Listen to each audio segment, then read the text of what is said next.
welcome. My name is Margaret. I'm a historical costumer and textile conservator in training, and today is finally the introduction for the costume that I have been having a lot of lead up towards. If you haven't seen the other videos in this series, I made a pair of 1860s undies, I made an 1860s corset, and then I made a cage crinoline. And now it is finally time to get on to the main event, an late 1860s changeable dress. So just let me give you a little background on what this dress is before we start getting into the designing process. So for this dress, I decided to pick references from 1865 to 1868, sort of the Little Women time period. I really wanted to do this time period specifically because I had worked on a lot of these dresses at my job back in 2019 and early 2020. And so I was just inspired by this period. This period is sort of a transitional period between the high cage crinoline styles of the early 1860s and the first bustle styles of the early 1870s. It has elements of both, with that sort of a very full skirt, but it having more junk in the trunk, more fullness in the back, while still having that very 1860s bodice style. For day dresses, that is, of course, the neckline that stops right at the base of the neck, the long sleeves, and then normally, very commonly, buttons down the front, and then it has the darts right at the waist. For the evening style, that's going to be sort of an off-the-shoulder style, sort of like I'm wearing today. Again, very tight around the waist, oftentimes with a belt. This is, of course, different when we go into the 1870s, when we start getting these long basques. A changeable dress, of course, is as it sounds. This was a way to give a dress sort of two different lives, a life in the day and a life at night, because frankly, fabric was at a premium in this period, as was sewing. Sewing machines sort of just became popular in this period, so we're starting to see a lot more bells and whistles. We'll see much more when we get into the 1870s. Because the amount of fabric in the skirt, it totally makes sense to have two different bodices so you can just kind of change them out for day or night. This is done at almost every level of society, from, very poor to middle class. I've even seen a Charles Worth gown that has two different bodices. It's a very easy way. You buy an extra yard of fabric, you get basically a second dress out of it, and it's just highly versatile, not only for the historical consumer, but also for the historical costumer. I chose a very standard day bodice, as you will see in the designing period, but for the evening dress, I really wanted that sort of belted, squared off waistline instead of the sort of wasp-waisted styles that were more popular in the earlier part of the decade. This project will be made out of a silk taffeta and some cotton interlining fabrics, but honestly, it's been coming together pretty well so far. So without further ado, I'll let you go on to Past Maggie and designing this gown.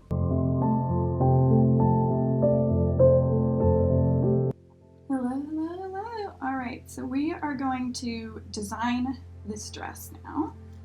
So first I just wanted to show you what textiles we're using. So we're using this beautiful silk taffeta. So you can see it's this beautiful sort of bright cherry red with these sort of variegated burgundy stripes throughout. It was super cheap. It was $6 a yard, which is why we are using this particular fabric. I have 20 yards of this, so we've got a lot to play with. The dress and the bodices are probably only going to take up 9-ish yards, so then we have another 11 or 10 in order to trim the thing, which I don't foresee using all of this fabric, so we'll see, maybe it'll show up again. And then I have a yard of this beautiful silk satin in this beautiful gold color.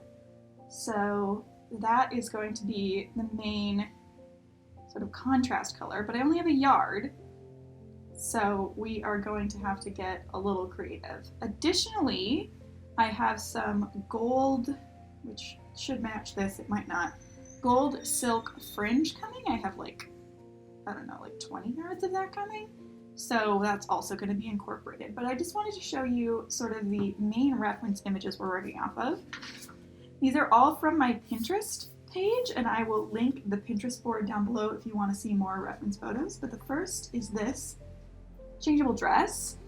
As you can see, it's sort of this bold stripe or plaid pattern, which is kind of close to the stripes that I'll be using, but it incorporates a lot of elements that I really like.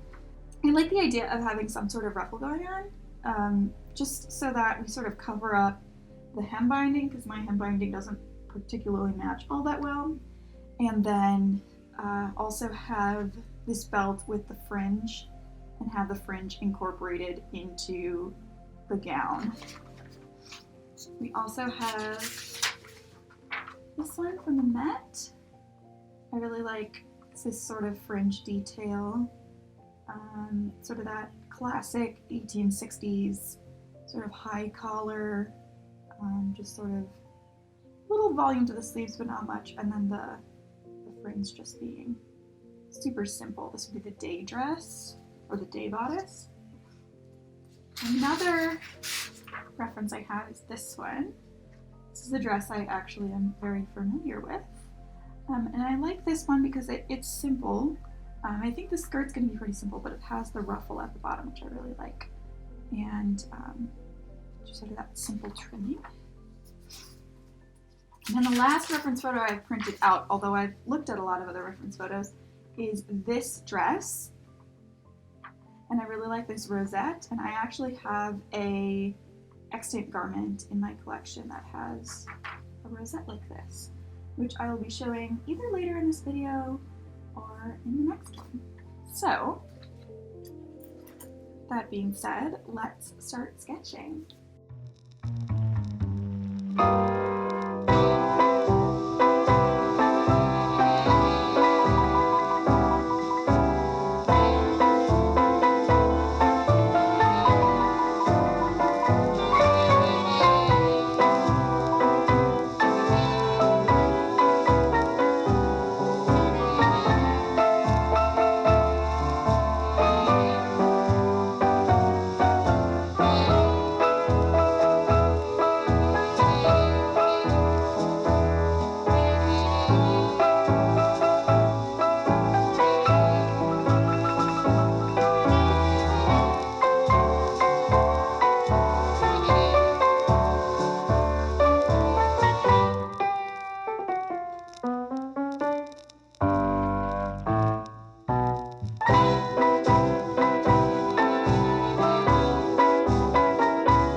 So now that I've gotten the sketch done, as you can see, there it is in all its beautiful glory, it's time to pick out pattern. So I did pick up this pattern from Truly Victorian.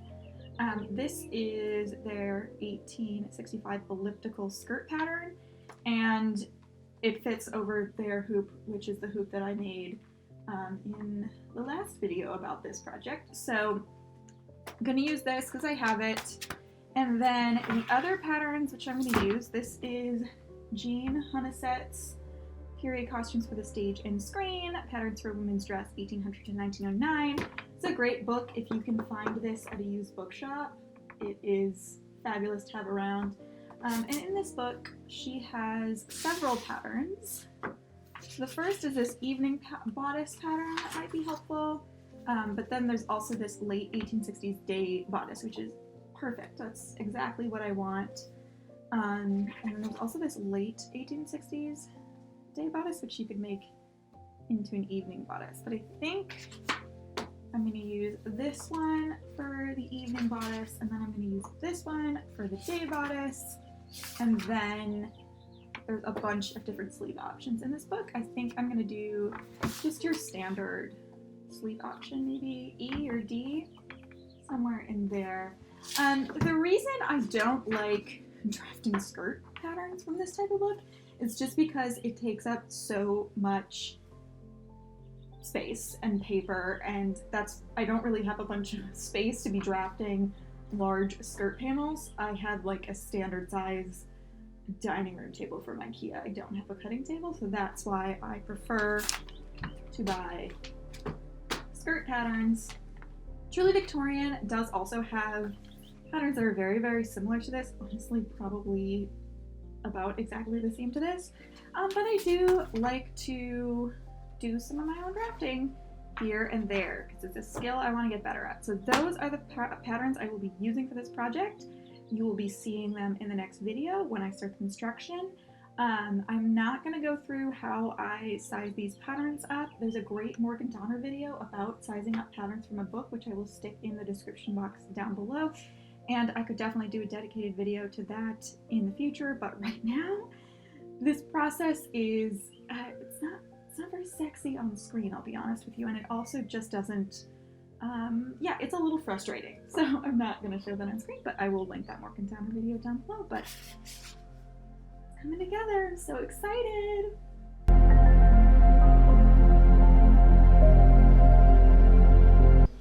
Alright, so for this portion of the video, I wanted to talk about some of the construction techniques I'm using, and for that I'm going to be showing you this 1860s dress.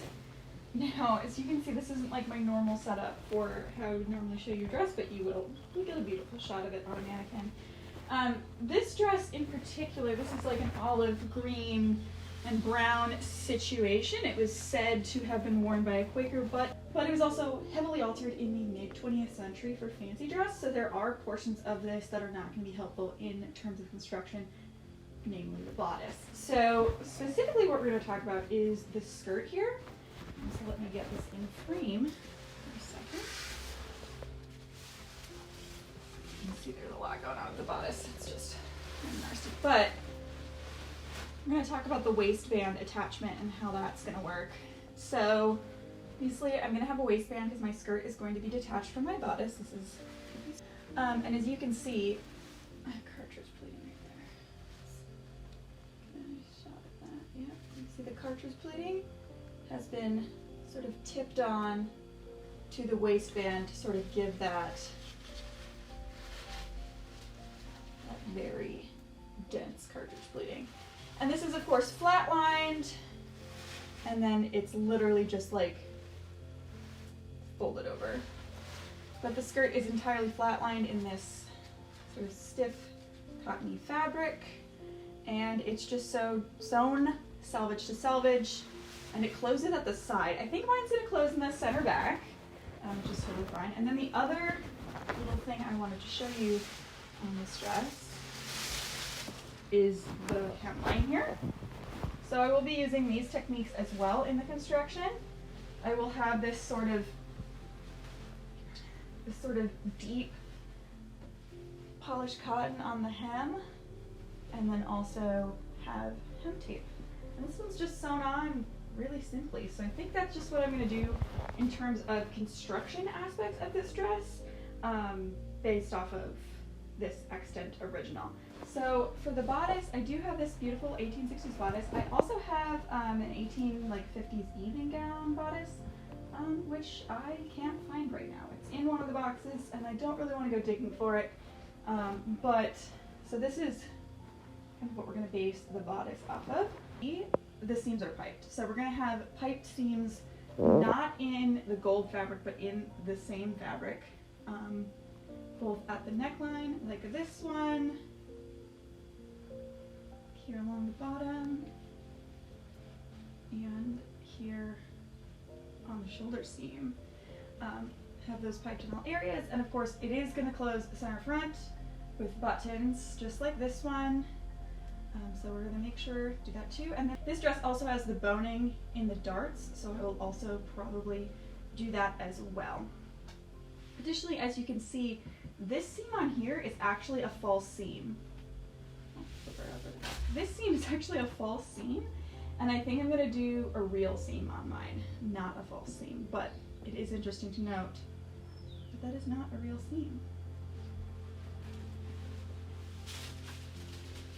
So that is just quickly going over some of the construction techniques that I'm going to use in this project based off of the extents that I have, and hopefully that's helpful in interpreting what I'm doing later on, and of course I will be talking you through that entire process. So I hope you enjoyed the process of designing that gown with me and looking at a couple of extant examples to sort of break down some of the construction details that I will be going for.